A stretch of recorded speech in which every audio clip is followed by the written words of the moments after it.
নিশ্চয়কৈ USTMৰ আচাৰ্য মহবুল হকৰ সন্মুখত আন এক প্ৰত্যাহ্বান আহি পৰিছে, কিয়নো ঢেকীয়াজুলি আৰক্ষী থানাত পঞ্জীভুক্ত হৈছে আন এক গোচৰ।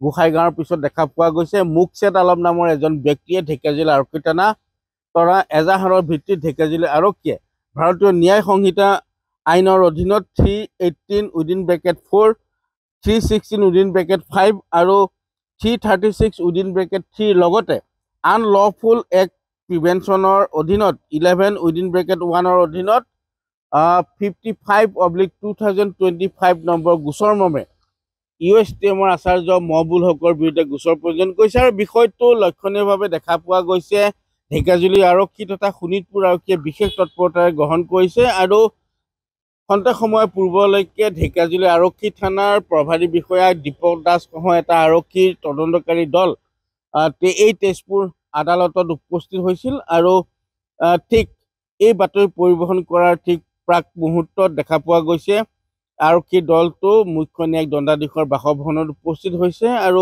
ন্যায়িক দণ্ডাধীশৰ বাসভৱনত যিহেতু উপস্থিত হৈছে, গতিকে দেখা পোৱা গৈছে আগন্তুক দিনত হয়তো অচিৰেই মহবুল হকক তেজপুৰ আদালতত এই পঞ্জীভুক্ত গোচৰৰ ভিত্তিত তেওঁক হাজিৰ কৰোৱা হ'ব। কিন্তু লক্ষণীয় কথাটো হৈছে গুৱাহাটী উচ্চ ন্যায়ালয়ে আজিৰ দিনটোত মহবুবুল হকৰ যি জামিন, সেই জামিন মঞ্জুৰৰ ক্ষেত্ৰতে কিছু শিথিলতা প্ৰদান কৰা বুলি এক বাতৰি সম্প্ৰচাৰ হৈছিল, কিয়নো কাইলৈ দিনটোত প্ৰায় সম্ভাৱনা প্ৰবল হৈ পৰিছিল মহবুবুল হকৰ জামিনৰ ক্ষেত্ৰত। কিন্তু তাৰ প্ৰাক মুহূৰ্তত দেখা পোৱা গৈছে গোসাইগাঁৱৰ পিছত যিহেতু ঢেকীয়াজুলি আৰক্ষী থানাত আন এক গোচৰ পঞ্জীভুক্ত হৈছে, হয়তো অচিৰেই এই গোচৰৰ ভিত্তিত তেজপুৰ আদালতত এইগৰাকী যি মহবুবুল হক USTMৰ আচাৰ্য, তেওঁক হয়তো অচিৰেই তেজপুৰ এই যি আদালত, এই আদালতত হাজিৰ কৰোৱাৰ সম্ভাৱনা প্ৰবল হৈ পৰিছে।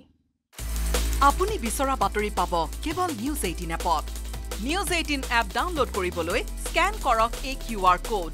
গুগল প্লে ষ্টৰতো পাব এই নিউজ 18 এপ।